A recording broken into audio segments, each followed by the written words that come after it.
now 4 points behind Liverpool. Obviously, they got that game in hand against Everton, right, which they'll play in February. 4 points. That now is starting to look like something that, can be, because obviously we took advantage of them drawing. They got the draw against Nottingham Forest. And also what I wanted to do today is, as well as looking at that Villa game, take a look at the fixture. Let me do that right now. Let's take a look at some of the fixtures coming up for both sides. Is it a two-horse race now? Or is it still a one-horse race? I think Newcastle could be coming into it. The form there. Well, what about Forest? No. Forest are still there. Yeah. So we've got to give Forest a lot of credit. Coming up still. Forest just got a draw with, Forest, by the way, right, have taken 4 points off of Liverpool this season. They beat them at Anfield and drew them at their place. About that, yeah. So we've got to show respect to Forest.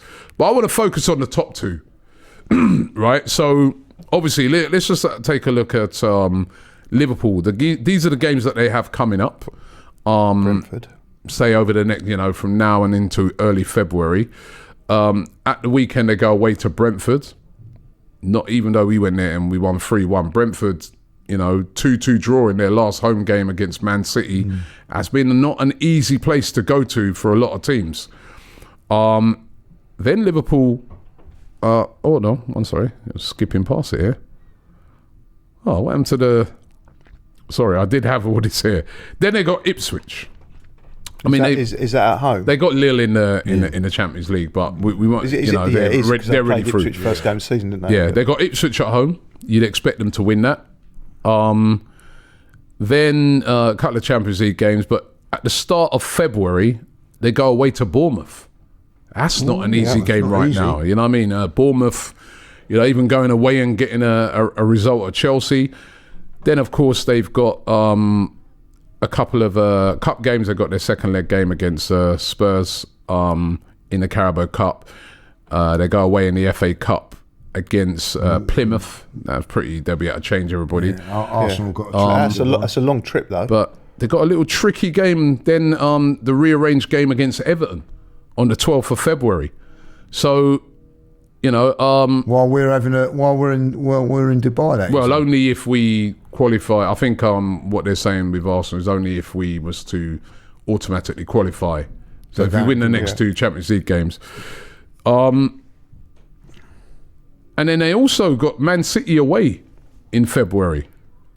They got Newcastle at home as well on the 25th of February as well. So they've got some pretty tricky games coming up. Liverpool games that some of those tricky away games that we were saying last season we've already done. They have a few of those on the horizon coming up. In February. Arsenal. Villa this weekend, of course. Never easy. Remember last year, Villa did beat us. Then, after that, we go away to Wolves. We've had a decent record at Wolves over the last couple of seasons. Then we've got Girona. Then, at the start of February, Man City. We've got the Carabao Cup game, as we know, against Newcastle. Leicester. And then, because we are out of the FA Cup, there's a 10-day... gap where Arsenal can have a little rest, whether they go to Dubai or whether it's here in the UK.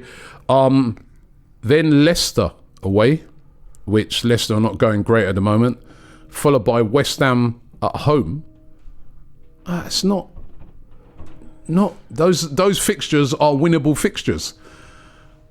You'd argue Liverpool, I think, in February are going to have some hard games. So that result was very, very important for Arsenal to peg it back to 4 points.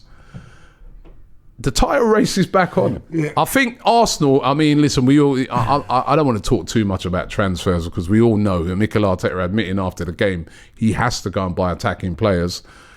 But if they could get one or two good signings in, it's going to be the make or break, isn't it? If they do that, the one thing that I will say, everybody sort of says, they got that game in hand and it's Everton.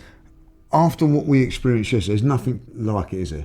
That local derby, and that's away. It's away, and it's the last game. Away at Goodison. Last game at Goodison. all the emotions are around that derby game. I don't care what you say. Like, it's a different game. That game yesterday is different to Man United. It was different to Newcastle. It was different to Aston Villa. It was different. The atmosphere in that ground yesterday was electric. But the emotions of it. And the fear of losing is just so much. Like, not even losing for us. If we draw, so like, even a draw's loss. not good for Liverpool. Like in that game, if you be, like that is the difference. So when they go, it's a give me when you're playing these teams.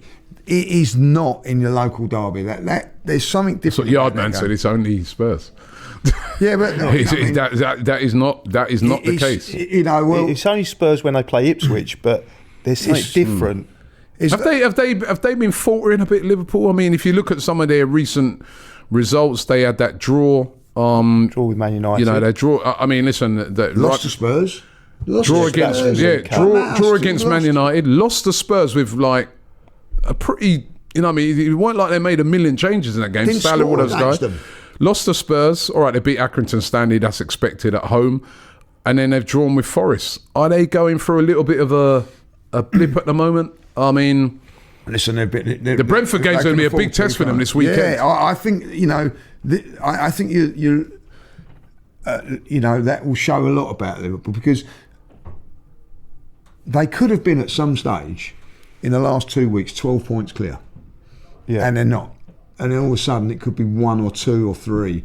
You start. We've been there. We know we've been there. We could be 12 points clear, and all of a sudden, well, it's gone down to 3 or 4. So the thing is, we just got pressure increases. The pressure builds, and you know what, right? Sometimes you're out of these cup competitions, right? You then start to have, like, when a team's breathing down your neck, right? And I'm not saying, listen, we still got to win these games, but if a team's breathing down your neck and then you're playing a cup game and that means you ain't got no Premier League game that actual weekend, or you play that during the week. Well, that's another. You can find yourself behind all of a sudden.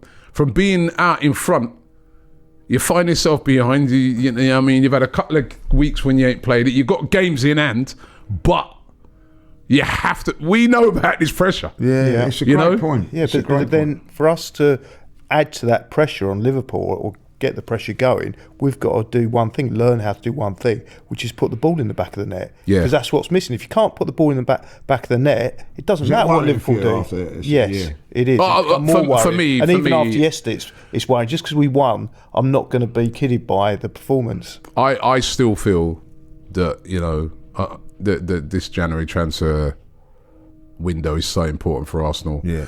Like, that attack that we've got at the moment is not going to win the league. It's not going to get you top 4. But it could be good enough, but it's not. It will get you top 4. It won't win you the league. It will. But it's not firing.